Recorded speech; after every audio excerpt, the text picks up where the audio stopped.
உங்களுக்கு இந்த வீடியோ பிடிச்சிருந்ததுன்னா லைக் பண்ணுங்க, ஷேர் பண்ணுங்க, சப்ஸ்கிரைப் பண்ணுங்க, மறக்காம பக்கத்துல பெல் டச் பண்ணுங்க. அனைவருக்கும் வணக்கம்.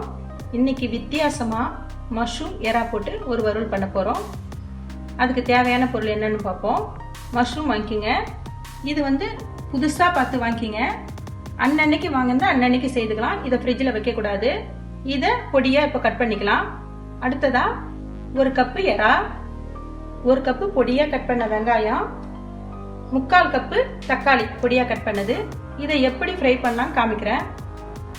ஒரு கடாயில 4 ஸ்பூன் எண்ணெய் போட்டுக்குவோம். அதுல இந்த வெங்காயத்தை போட்டு நல்லா வதக்கிக்கலாம். இது கூடவே உப்பு கொஞ்சம் சேர்த்துக்கினீங்கன்னா சீக்கிரம் வதங்கிடும். இது நல்லா கோல்டன் கலர் ஆகிற அளவுக்கு நம்ம வதக்கணும். வெங்காயம் நல்லா வதங்கிட்டு அடுத்ததான் நம்ம தக்காளியை போட்டு இதையும் நல்லா வதக்கிக்கலாம். பச்சை வாசனை போகிற அளவுக்கு நல்லா வதக்கிடுங்க.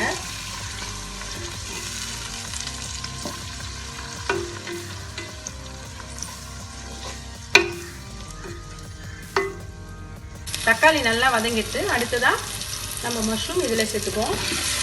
இதையும் நல்லா நம்ம வதக்கிக்கலாம்.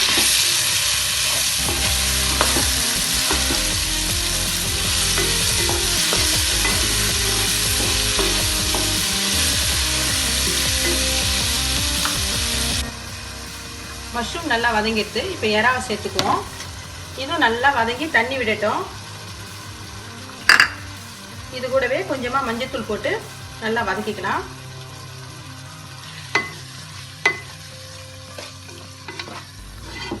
எறா தண்ணி விடுற அளவுக்கு நல்லா வதக்கிக்கலாம்.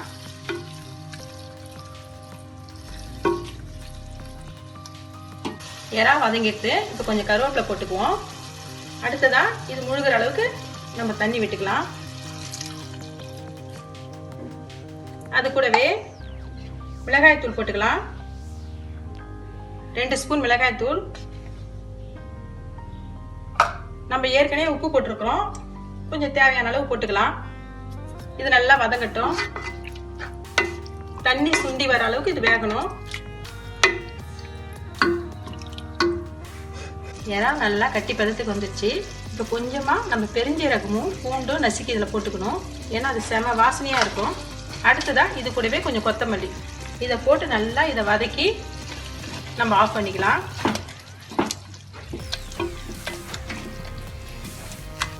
டேஸ்டியான மஷ்ரூம் எறா வறுவல் ரெடி ஆயிடுச்சு.